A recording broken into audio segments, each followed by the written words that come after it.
हाँ देखिए, last time हम पढ़ रहे थे, कल हमने जो पढ़ा था सविनय अवज्ञा आंदोलन, राजनीतिक भिक्षावृत्ति का एक और नमूना।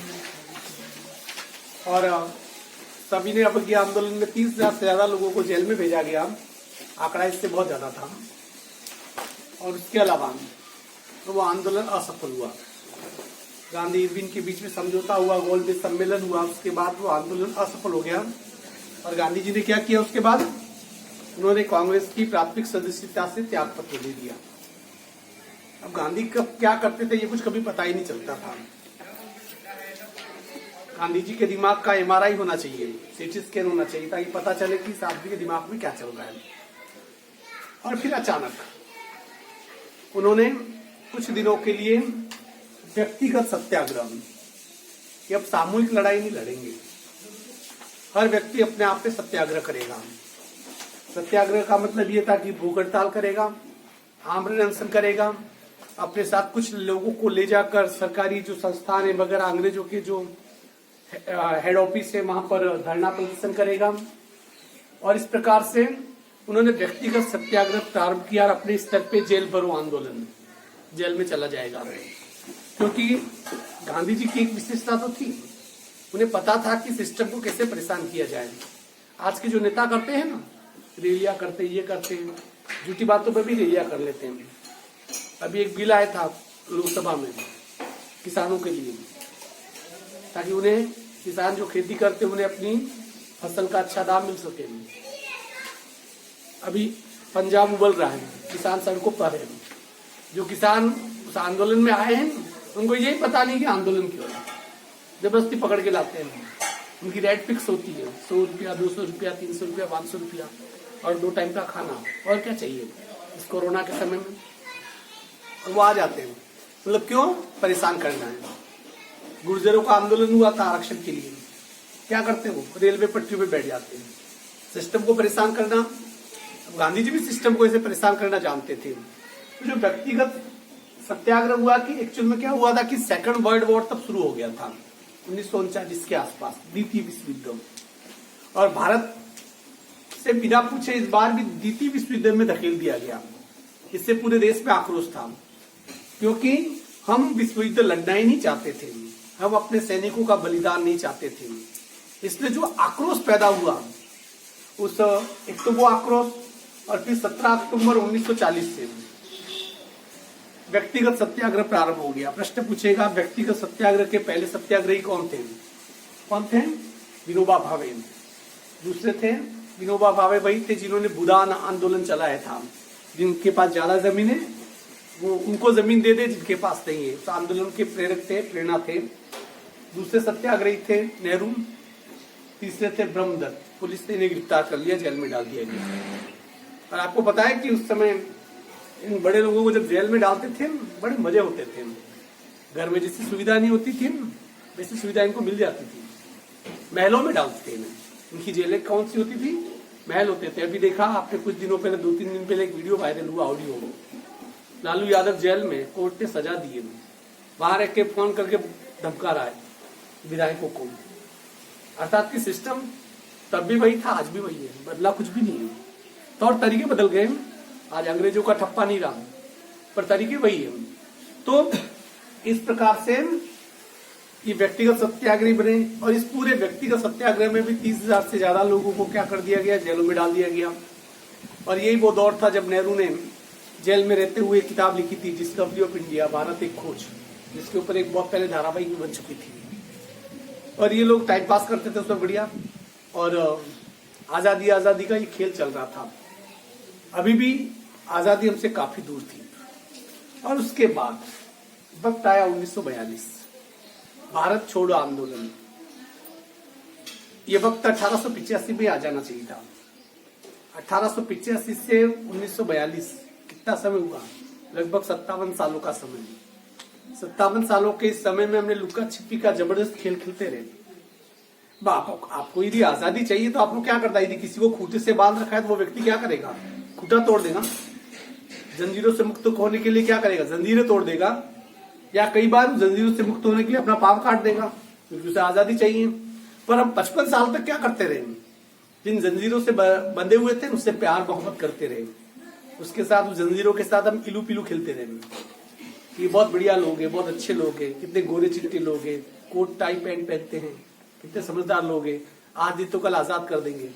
आजादी भीख मांगने से मिलती है क्या? वो 55 सालों की वो भीख थी, वो हम पे बहुत भारी पड़ी। हमसे छोटे छोटे मुल्क थे वो 1919 में द्वितीय विश्व युद्ध के बाद आजाद हो गए। छोटे छोटे मुल्क हम, वो आजाद हो गए 1919 के बाद। वो आजादी हमारी नसीब में 40 साल बाद आई, क्योंकि भिक्षावृत्ति जो भीख मांगने की हमारी आदत थी वो कम नहीं हो रही थी। गांधी जी ने अपनी जिंदगी का अंतिम फैसला सटीक लिया, भारत छोड़ो आंदोलन 1900 में ले लेना चाहिए था ये, पर जनाब को आते आते बड़ी देर हो गई।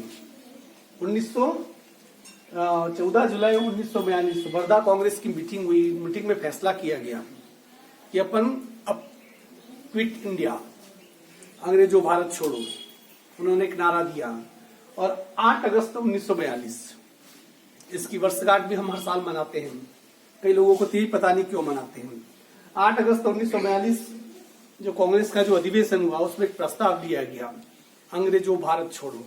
और पहली बार हमने अंग्रेजों को आई लव यू नहीं कहा, हमने कहा कि आप तो चले जाओ यहां से, ये देश इसको हम संभाल लेंगे, हम जाहिल ही सही, हम गंवार ही सही, हम कम पढ़े लिखे सही, पर ये देश हमें आजाद चाहिए, आप यहां से चले जाओ।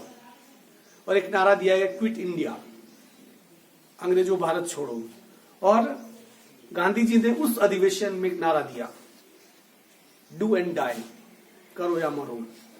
उन्होंने एक ही बात कही, या तो हमें जब तक आजादी नहीं मिलेंगे हम लड़ते रहेंगे, और आजादी नहीं मिली तो मर मिटेंगे, पर अब हम अपने कदमों को पीछे नहीं हटाएंगे।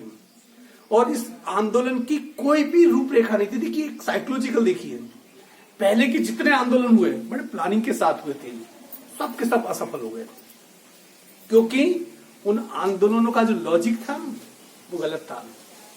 उन आंदोलनों से एक बू आ रही थी कि ये तो गुलामी वाला आंदोलन है।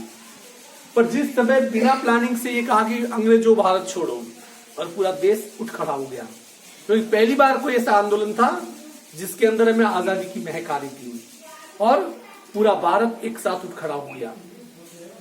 और इनका नारा, गांधी का नारा, डू एंड डाई, करो या मरो, आम व्यक्ति के जनमानस तक पहुंच गया, हर व्यक्ति के दिल को छू लिया, क्योंकि उन्हें अब पता चला कि जंजीरों से मुक्त होने का समय अब आ गया है।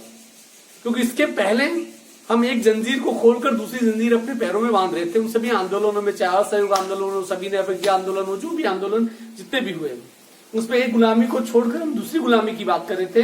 पर ये एक ऐसा आंदोलन था जिसमें हमें लग रहा था कि हम संपूर्ण रूप से आजाद हो सकते हैं।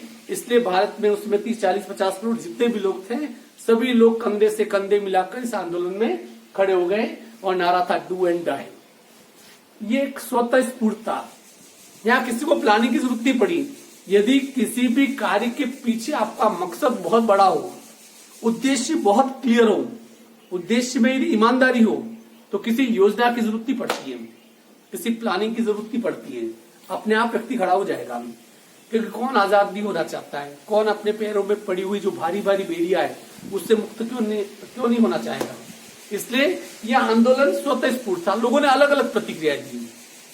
लोग क्या कर रहे थे, विदेशी वस्त्रों की होली जला रहे थे, सरकारी स्कूलें छोड़ रहे थे, जो थाने थे, जेल थी, या इनके जो कलेक्ट्रेट थे, इनके जो अंग्रेजों के अधिकारी जहां पर रहते थे उनके सामने आंदोलन कर रहे थे, खुद आगे जाकर खुद को गिरफ्तार कर रहे थे। हाँ, जो देश की जितनी भी जेलें थी सब की सब भर चुकी थी। एक प्रकार से अंग्रेज चौंक गए, ये क्या हुआ। और उस समय कांग्रेस सोशलिस्ट पार्टी का अलग पार्टी थी, कांग्रेस से हटकर उस पार्टी के ज्यादातर नेता भूमिगत हो गए, क्योंकि जितने टॉप के नेता थे, जैसे ये आंदोलन शुरू हुआ 8 अगस्त 1942, उसकी अगली सुबह सभी नेताओं को गिरफ्तार कर दिया गया, जबको जेलों में, सबको जेलों में ठूस दिया। देखिए, आप विश्वास नहीं करेंगे, लीडर कोई नहीं था उस समय, फिर भी पूरा भारत एक था। जबकि इसके पहले के सभी आंदोलनों में सब लीडर खुले थे, पर भारत कहीं नहीं था। आप सोचिए कि कहीं की जो लीडर खुले घूम रहे थे, उनकी आपसी जो खींचातानी थी वो भारत को एक नहीं होने दे रही थी।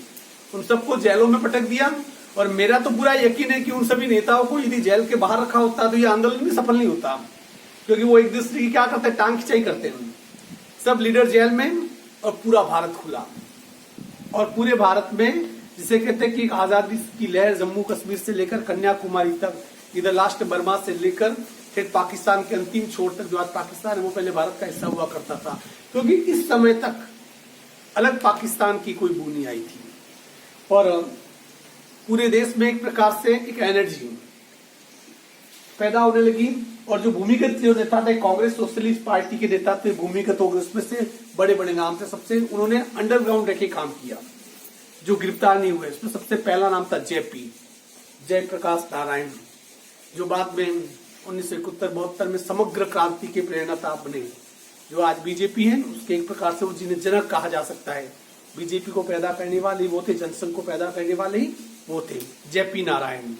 उसके बाद थे राम मनोहर लोहिया, बहुत बड़े समाजवादी नेता थे। रामानंद, अच्युत पटवर्धन, ये बड़े बड़े नेता थे, सोशलिस्ट पार्टी के भूमिगत हो गए, और अंडरग्राउंड रहकर इस देश में आजादी की अलग जगाने का वो काम करते रहे। मुंबई में उस समय अरुणा आसफ अली, 8-15 साल पहले इनकी डेथ हुई है। अरुणा आसफ अली, मुंबई बहुत बड़ा शहर था, वहां पर एक प्रकार से सूती वस्त्र की सैकड़ों मिलें थी, उसकी नगरी थी। उस समय भी औद्योगिक शहर था, उस शहर को जगाना जरूरी था, क्योंकि मुंबई जाग जाए तो इसका मतलब पूरा भारत जाग जाता था। उस अरुणा आसफ अली ने मुंबई में नेतृत्व किया, वो मुंबई में गए।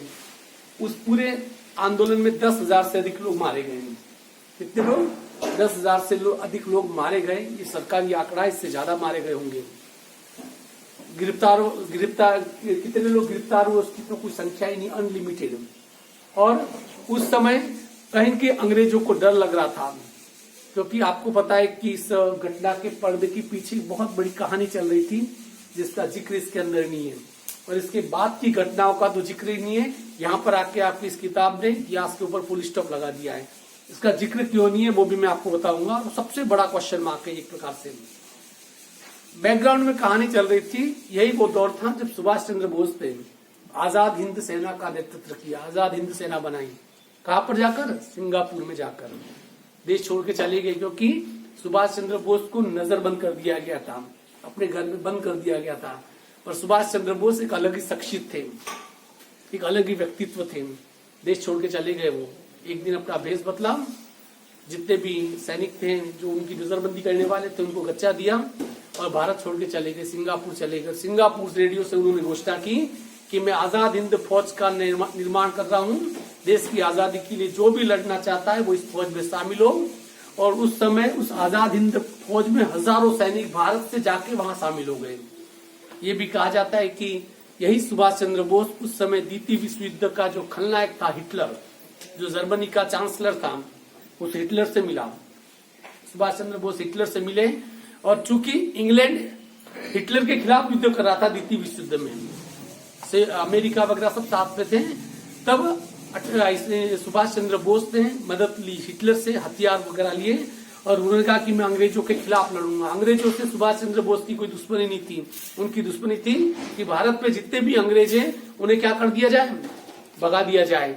और उसकी आजाद हिंद फौज ने सुभाष चंद्र बोस के नेतृत्व में बर्मा में आक्रमण कर दिया, बर्मा के रास्ते भारत में घुसने का वो प्रयास करने लगे सुभाष चंद्र बोस। और यदि उस समय हिरोशिमा नागासाकी पे ऊपर अमेरिका यदि बम नहीं बरसाता, एटम बम नहीं बरसाता, और युद्ध खत्म नहीं होता, तो सुभाष चंद्र बोस बर्मा के रास्ते भारत में घुसकर इन अंग्रेजों को तो भारत से वैसे ही भगा देते। परंतु ये बदनसीबी रही कि जापान ने आत्मसमर्पण कर दिया, और वो जो युद्ध है वो क्या हो गया, खत्म हो गया। और उसी दौरान एक प्लेन क्रैश में सिंगापुर से जापान जाते हुए सुभाष चंद्र बोस का प्लेन क्रैश हुआ या करवाया गया। उसमें सुभाष चंद्र बोस जिंदा बचे या मारे गए। यदि मारे गए तो उनकी अस्थियां तक आज तक नहीं मिली, और सुभाष चंद्र बोस की जो मौत बड़ी रहस्यमय तरीके से हुई, आज भी भारत की सरकारी फाइलों में, अंग्रेजों की सरकारी फाइलों में आज भी दफन है। ये कहा भी जाता है कि 1964 तक जवाहरलाल नेहरू की अंत्येष्टि में सुभाष चंद्र बोस आए थे, वो जिंदा थे, और उसकी मौत उनके बाद हुई। पर क्या सच है, क्या गलत है, क्या अगर और मगर, इसके बारे में आज तक हम सीक्रेट फाइल के बारे में नहीं जानते हैं। क्योंकि उस समय ये था कि जब भारत आजाद हुआ तो भारत के नेताओं ने अंग्रेजों के साथ एक समझौता किया था कि सुभाष चंद्र बोस इस द्वितीय विश्व युद्ध के अपराधी थे, क्योंकि वो हिटलर की तरफ से लड़ रहे थे और हिटलर की तरफ से लड़ने वाले सभी लोगों को या तो फांसी की सजा दे दी गई थी या उन्हें उम्र कैद की सजा दे दी गई थी। जब देश आजाद हुआ तो समझौता हुआ कि यदि सुभाष चंद्र बोस यदि जिंदा मिलते हैं तो उन्हें किसको सौंपना पड़ता, हमें अंग्रेजों को सौंपना पड़ता। शायद यही कारण थे कि यदि सुभाष चंद्र बोस जिंदा भी होते तो भी वो अंग्रेजों के सामने कभी नहीं आए, क्योंकि अपनी गिरफ्तारी से बचना चाहते थे, क्योंकि नाम ही उनका आजाद था। ये बैकग्राउंड में कहानी ये चल रही थी। और आते आते ये 1942 से 43-45 तक आते आते अंग्रेजों को लग गया कि अब इस देश को नहीं संभाला जा सकता है। आप देखिए, अंग्रेज भारत को छोड़ना उनकी मजबूरी था। क्यों? क्योंकि द्वितीय विश्व युद्ध में अंग्रेजों का खजाना खाली हो चुका था और इतने बड़े मुल्क में जहां पर भारत छोड़ो आंदोलन चल रहा है, जो अंग्रेजों को पसंद नहीं कर रहे हैं, इतना बड़ा मुल्क जब इस देश ये अंग्रेजों को भगाना चाहता है, एक तरफ से वो द्वितीय विश्व युद्ध की आर्थिक कठिनाइयों में फंसे हुए थे, तो अंग्रेजों को खुद को लगा कि अब ससम्मान हमने विदाई लेनी चाहिए, क्योंकि लड़ झगड़ कर जाएंगे तो अपमान होगा। उससे पहले हम खुद इस देश को छोड़ के चले जाए। और 1942, 43, 45 के आसपास परिस्थिति ऐसी बनने लगी कि अंग्रेजों को भारत छोड़कर जाना था। परंतु 1942 से लगाकर 47 तक का एक कालखंड ऐसा था, 3 साल का, जो भारतीय इतिहास के चेहरे पे सबसे बड़ा बदनुमा दाग था। और वो बदनुमा दाग यहाँ पर लिखा नहीं गया है, आपकी इतिहास की किताबों में भी नहीं है। भारत को बिना आजादी दिलवाए इस टॉपिक को यहीं पर खत्म कर दिया है। यहाँ पर खत्म क्यों किया गया है, वो बदनुमा दाग क्या है, मैं एक ब्रेक के बाद आपको बताता हूँ। हाँ, तो मैं बात कर रहा था कि आखिर आपकी किताब में इतिहास को 1942 तक लाकर क्यों छोड़ दिया, क्योंकि उसके बाद का इतिहास जो लिखने वाले थे, आपको पता है कि आजाद भारत में बिल्कुल सटीक बात है, आप बच्चों को पता होनी चाहिए। कोई मैं किसी धर्म के प्रति कोई जहर नहीं बोल रहा हूँ। आजाद भारत के पहले शिक्षा मंत्री थे मौलाना आजाद, और उसके बाद के लगातार 4 से 5 शिक्षा मंत्री सबके सब मुसलमान थे। और इसके बाद का जो दागदार इतिहास है, उस पे दाग लगाने का काम इन्होंने किया था। क्योंकि मैंने कहा बैकग्राउंड में कहानी हमेशा चलती रहती है। उस समय एक कहानी पढ़ रही थी, मोहम्मद अली जिन्ना, जो पाकिस्तान का जनक कहा गया, जिसने मुस्लिम लीग पार्टी बनाई थी। और ये वो वक्त था 1942-43 के आसपास का, जब भारत की हवाओं में एक सुगबुगाहट थी कि हमें अलग पाकिस्तान चाहिए, अर्थात कि मुसलमानों के लिए हमें अलग मुल्क चाहिए। अब ये देश अखंड देश था। अब ऐसा तो है नहीं कि किसी पर्टिकुलर एक जगह पे मुसलमान रहते, तो सब जगह सब रहते थे। लाहौर जहां आधे मुसलमान रहते थे, आधे हिंदू रहते थे। पंजाब, पाकिस्तान में भी पंजाब है, वहां के एक भाग में ज्यादातर सिख रहते थे। दिल्ली में मुसलमान रहते थे। और उस समय मुस्लिम लीग ने एक प्रस्ताव पारित किया कि हमें अलग मुल्क चाहिए पाकिस्तानियों के लिए, मुसलमानों के लिए। और यदि हमें ये नहीं दिया गया तो मुस्लिम लीग ने एक आंदोलन छेड़ा, सीधी कार्रवाई। सीधी कार्रवाई का मतलब जहां पर हिंदू मिले उसे काट डालो। और इस देश को अलग करने के चक्कर में इस देश में 10 लाख से अधिक लोग मारे गए। 10 लाख से अधिक लोग मारे गए। कहते कि गांधी नहीं चाहते थे कि इस देश का टुकड़े हो। गांधी ने कहा कि मेरी मौत के बाद ही मेरी लाश पे भी इस देश के टुकड़े हो सकते हैं। देश के टुकड़े भी हो गए और गांधी की लाश भी कहीं नजर नहीं आई। गांधी के रहते हुए टुकड़े हो गए। अब मैं आपको बताऊं इसका जो काला इतिहास है वो क्यों नहीं लिखा गया। मुसलमानों ने अपने लिए अलग देश की मांग की, उन्होंने सीधी कार्रवाई की। कलकत्ता, मुंबई, दिल्ली की सड़कें खून से लाल हो गई। हिंदू मुसलमानों के दंगे प्रारंभ हो गए। और किसी भी इस पूरी धरती पर, इस पूरी कायनात में, किसी भी देश के इतिहास में इतने भयानक सांप्रदायिक दंगे नहीं हुए थे जो 1942 से लगाकर 1947 के बीच में हुए थे। थक हार के फिर अंग्रेज यही चाहते थे, पाकिस्तान दे दिया गया, पूरा वो भाग, लाहौर वगैरह, ठीक अफगानिस्तान का भाग। और वहां पर लाखों की संख्या में हिंदू रहते थे। और जैसे ही पाकिस्तान का निर्माण हुआ, हमसे एक दिन पहले ही पाकिस्तान आजाद हुआ 14 अगस्त 1947, वो उनका स्वाधीनता दिवस है। हमारा 15 अगस्त 1947 है, ये हमारा स्वाधीनता दिवस है। और जब उन्हें अलग मुल्क दे दिया गया तो पाकिस्तान ने खुद को इस्लामिक कंट्री घोषित कर दिया। इस्लाम है ये पाकिस्तान। और यहाँ के भारत के जाहिलों ने इस देश को धर्मनिरपेक्ष देश घोषित कर दिया। गांधी की हत्या क्यों हुई थोड़ा मैं बता दूं, इतिहास यदि खुला है तो पूरा आपको बताना जरूरी है। ये कभी भी इन किताबों में लिखा हुआ नहीं पाया जाएगा। आपको सच्चाई जाननी है तो आपको बहुत ज्यादा बड़ी किताबें पढ़नी पड़ेगी। जब बड़े हो जाओगे तो उन किताबों के बारे में अपन जरूर पढ़ेंगे। तो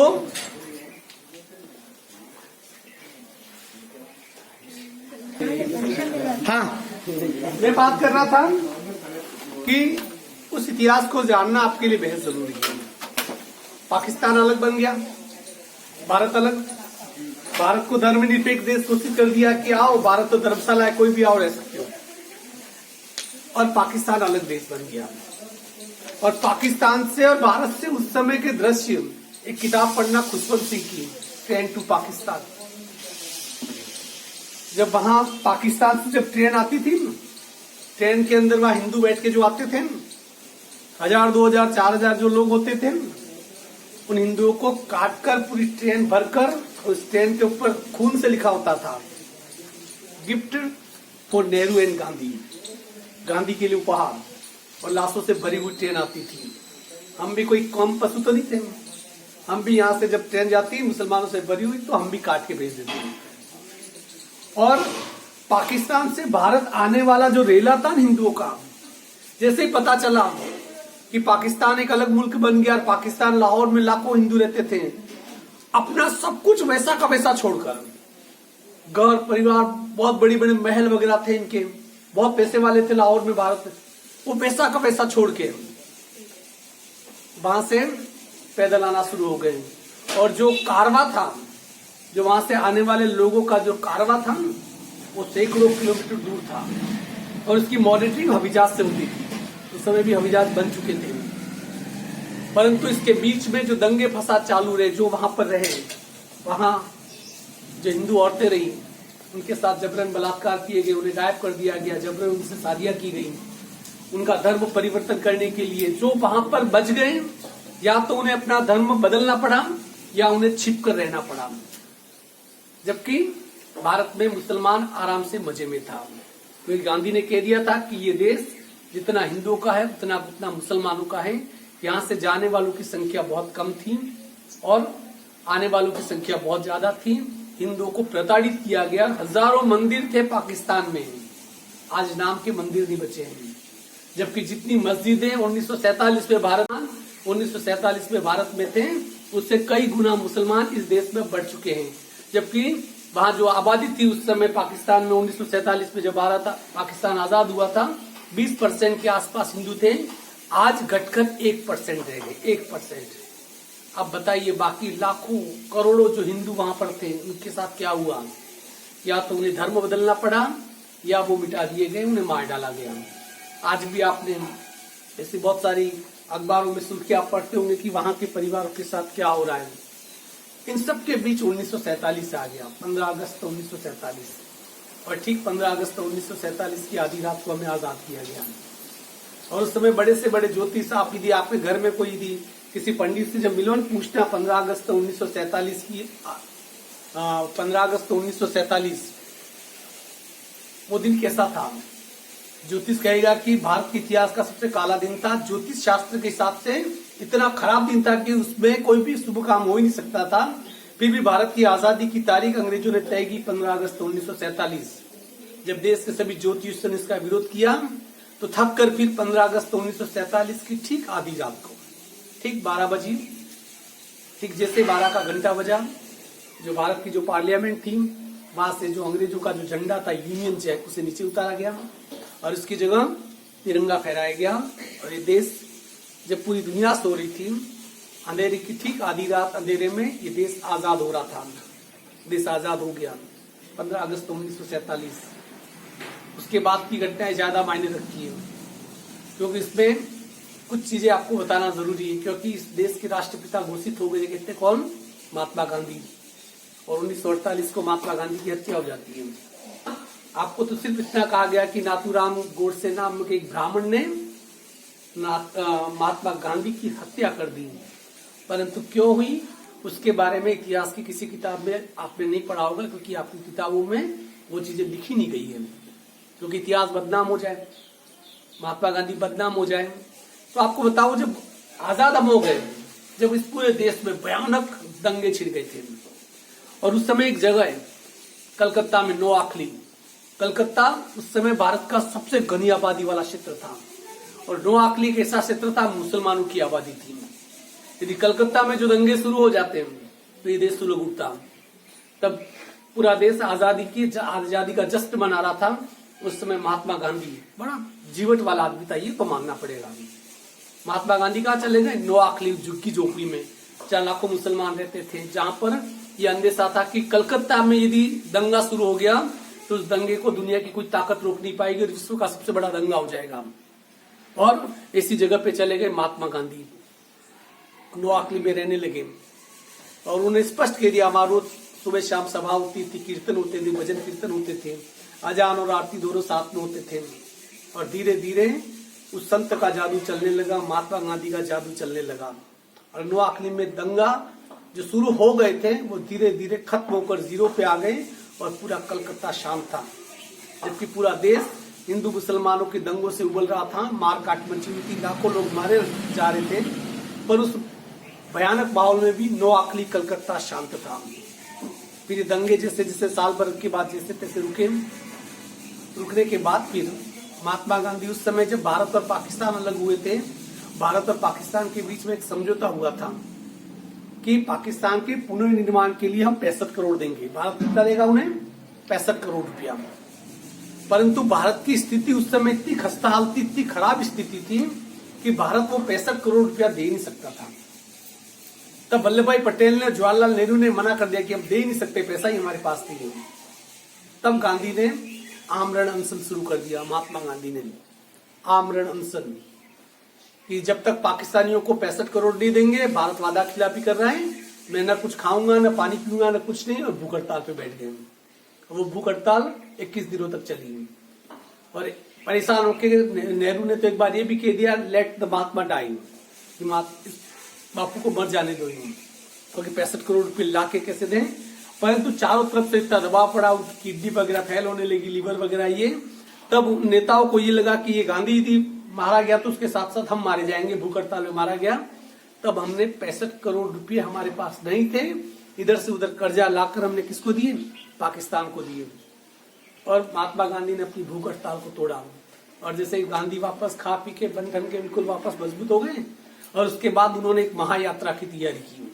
आप सोचिए, महायात्रा में कि मैं यहां से पैदल पाकिस्तान जाऊंगा, और यहां से वहां से जितने भी यहां से पैदल पाकिस्तान में जाऊंगा, और यहां से जितने भी मुसलमान पाकिस्तान चले गए, भारत को छोड़कर लाखों मुसलमान पाकिस्तान चले गए थे, मैं वो सब मेरे भाई हैं, उन सभी मुसलमानों को वापस पैदल अपने साथ भारत लाऊंगा। ये कैसी धर्मनिरपेक्षता थी, जब मुसलमानों के लिए पूरा एक देश दे दिया था। उन्होंने अपने आप को इस्लामिक कंट्री घोषित कर दिया था, और वहां गांधी को भगवान बनने की सूझी थी, और इन्होंने सोचा कि मैं जहां से पैदल जाऊंगा, महात्मा गांधी यदि जिंदा रहते तो कर लेते, मैं यहां से पैदल जाऊंगा, और भारत से जितने भी लाखों मुसलमान चले गए हैं पाकिस्तान में, उन सभी से हाथ जोड़कर मैं वापस उन्हें भारत में लाऊंगा, और वापस भारत में बसाऊंगा, कि हमसे डरने की जरूरत नहीं है, भारत तुम्हारा भी घर है।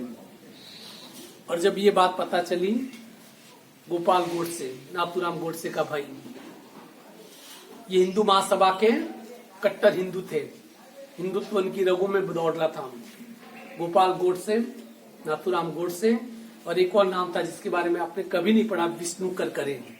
इन्होंने योजना बनाई कि क्यों नहीं गांधी को मार दिया जाए, और जिस समय योजना बनाई, जिस दिन 30 जनवरी को मारा, उसके एक दिन पहले इन्होंने कोशिश की थी गांधी को मारने की।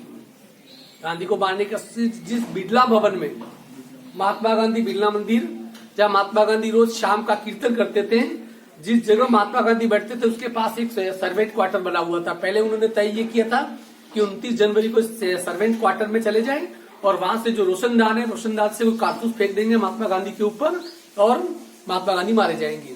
ये प्लानिंग थी। 29 जनवरी को नाथूराम गोडसे, गोपाल गोडसे, विष्णु करकरे पहुंच भी गए वहां पर। जब देखा पर उन्होंने कैलकुलेशन में मिस्टेक कर दी थी। जो रोशनदान था इतना ऊंचा था कि अंदर से पता नहीं चलता था कि कारतूस कहाँ फेंके, जो कहाँ फेंके, और लोगों के ऊपर गिर गया तो फालतू जो दूसरे लोग, इसमें निर्दोष लोग मारे जाएंगे। तब 29 जनवरी को वो आइडिया उन्हें कैंसिल करना पड़ा। फिर गोपाल गोड जब उसी दिन 29 जनवरी को तब इन्होंने कहीं से एक बंदूक कबाड़ी, एक पिस्तौल कबाड़ी, और बिरला जो मंदिर था, जो भवन था, उसके जंगलों में उन्होंने प्रैक्टिस की। नाथूराम गोडसे का निशाना लग नहीं रहा था, गोपाल गोडसे का निशाना सटीक बैठ रहा था। तब उन्होंने तय किया कि दूर से हम निशाना मार नहीं सकते क्योंकि वो कोई आतंकवादी नहीं थे, और पहले मारने वाला था गोपाल गोडसे। पर बाद में तय किया नाथूराम गोडसे, जो उसका भाई था, उसने तय किया गया कि गांधी को मैं गोली मारूंगा बिल्कुल पास से, क्योंकि दूर से निशाना गलत लग सकता है। और उसके साथ साथ गोपाल गोडसे और विष्णु करकरे, जो उस भीड़ में उन्हें प्लान था कि जिस समय हम गांधी को मारेंगे, इस साइड में और इस साइड में वो हाथ में छुरा लेके चल रहे थे अपने कपड़ों में छिपा के, कि गोली से बच गया, पिस्टल नहीं चली तो चाकू से मार देंगे। उस दिन 30 जनवरी शाम का समय था और चूंकि बापू लेट हो चुके थे प्रार्थना सभा के लिए, उनकी असिस्टेंट थी, हमेशा वो औरतों को साथ में लेके चलते थे, सारे के लिए बूढ़े हो चुके थे, उनकी सचिव थी मीरा करके,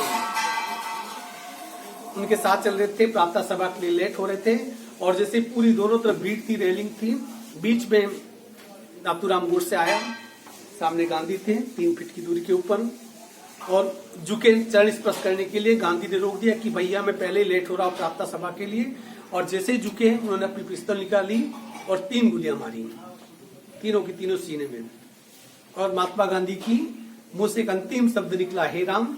और कुछ ही सेकंडों में महात्मा गांधी, चूंकि कमजोर व्यक्ति थे, और कुछ ही सेकंडों के बाद महात्मा गांधी की मृत्यु हो गई।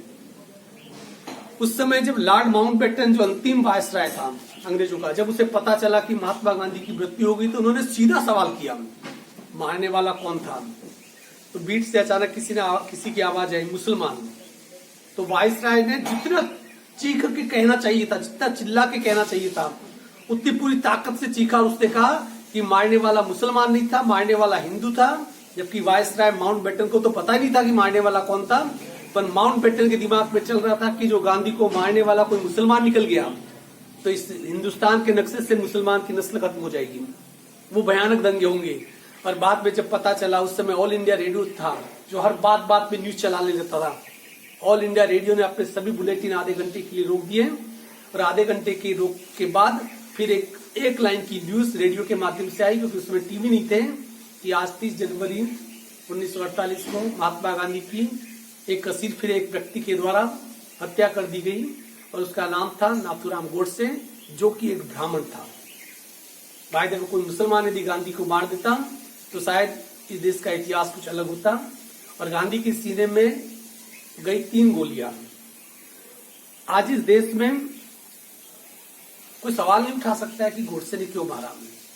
एक किताब है नाथूराम गोडसे की, यूट्यूब पे सर्च करना, नाथूराम गोडसे का अंतिम बयान, आधे घंटे का वीडियो आएगा। नाथूराम गोडसे के उसका जो बयान था, अदालत में जो कार्रवाई चली थी, गांधी वध किताब का नाम है। उस किताब के ऊपर 30 साल तक प्रतिबंध रहा। अभी जाके हालिया में कुछ सालों पहले इस किताब के ऊपर से प्रतिबंध हटाया गया। वो किताब मेरे पास है, गांधी वध। कंस वध सुना होगा, रावण वध सुना होगा। वध की शब्द के पीछे की वध कब लगाते हैं? किसी दुष्ट व्यक्ति की जब हत्या की जाती है, वध लगाते हैं। तो किताब का नाम भी लिखा गांधी वध। और नाथूराम गोडसे ने जो दलीलें दी थी कोर्ट में, आप उसको पढ़ लो। दुनिया की कोई भी अदालत नाथूराम गोडसे को फांसी की सजा नहीं दे सकती थी। और वहां बैठे जब अंतिम बार नाथूराम गोडसे ने लगातार 3.5-4 घंटे तक अपना अंतिम बयान दिया, सबको पता था कि देश की कोई भी अदालत सजा नहीं दे सकती है, पर अदालत की मजबूर थी कि देश के राष्ट्रपिता के हत्यारों को हमने छोड़ दिया तो इस देश में फिर कानून का क्या होगा। और नाथूराम गोडसे को फांसी पे लटका दिया गया।